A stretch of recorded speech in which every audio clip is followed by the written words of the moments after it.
making sure that we're delivering what will help our customers. And that's why I'm appreciative of the fact that I'm focusing on small business, understanding the needs and delivering their needs. I would say that we're also measured by our ability to deliver on our commitments. If, for example, if I say I'm going to launch something January 1st, that I do that. And if there are revenue or customer acquisition targets behind that, those are important too. But it doesn't matter. It's like if a tree falls down in the woods, if nobody's using it, it doesn't really matter. So really recognizing that you're addressing what your customers need is to me the most important thing. Typically, what we do is we identify a set of customers that demonstrate similar behaviors as a seller. They, for example, sell on 3 different marketplaces. They use Facebook to sell. They use Etsy to sell. They use AliExpress as an example.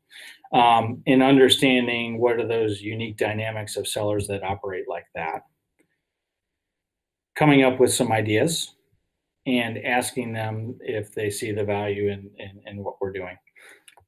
Probably on the flip side, the other way that we've tried this before and it's not been terribly effective is just asking kind of a list of questions, but actually having ideas and concepts created that they can react to or respond to. And if it doesn't resonate with them, finding out what would be more in tune with something that they need, and adapting and circling back with them and putting internalizing what they've shared, and then coming back to them in terms of sharing